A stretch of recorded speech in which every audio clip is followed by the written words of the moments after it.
Hey guys, I'm Nisa Homey. Today I'm sharing an easy and healthy moist chocolate banana bread recipe made without maida or refined wheat flour. So let's get started with the recipe. Into a large bowl, I'm adding in 1.5 cups or 180 grams of Khapli wheat flour. Khapli wheat, also known as emmer wheat, is a traditional or indigenous variety of wheat grain which has a very weak gluten molecule. It is also high in fiber and it has a slight reddish hue when compared to modern processed wheat flour. Khapli wheat is also known as emmer wheat, and because of its low gluten molecule, it is highly tolerable by those who has gluten intolerance. If you don't have Khapli wheat at hand, you can use unbleached whole wheat flour instead.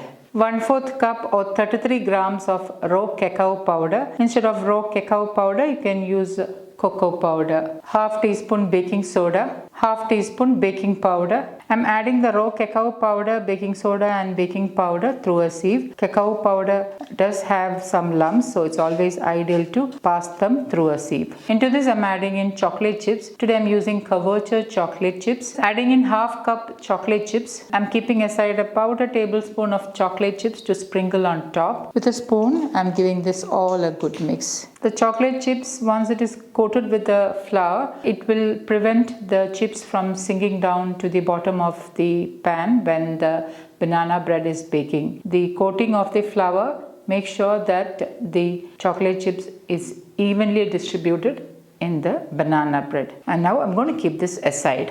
To make the wet ingredients, into my blender jar, I'm adding in 3 ripe bananas which I have roughly chopped. The banana I'm using is of this size and it is a local variety known as Nendran here in Kerala, and it is relatively ripe. Add in half cup melted butter, 2 whole eggs, half cup or 100 grams raw sugar. I'm using Kandasari sugar, which is a traditional variety of unrefined sugar. 1/4 cup milk of your choice. I'm using almond milk. 1/8 teaspoon sea salt. 2 teaspoons vanilla extract. I'm using my homemade vanilla extract. And now I'm going to blend all this really well. Okay, now everything is nicely blended. Pour the blended wet ingredients into the dry ingredients. And with a spatula, fold the wet ingredients into the dry ingredients. Once the ingredients are mixed, this is the consistency you should be looking at. I have already lined a loaf pan with parchment paper, and note that I'm leaving some parchment paper on the sides. This will help to pull out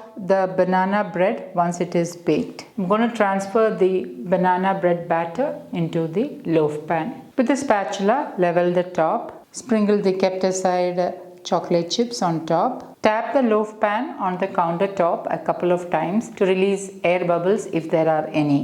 And now I'm going to bake in my preheated oven at 180 degrees Celsius for about 45 to 55 minutes or until a toothpick inserted in the center comes out clean. Okay, now the banana bread is out of the oven and it has baked for a total of 45 minutes at 180 degrees Celsius. Now you may notice how beautifully the cracks on the banana bread has formed. That is because of using Khapli wheat or emmer wheat, which has a very weak gluten molecule. So because of using Khapli wheat, this cracks developed on top.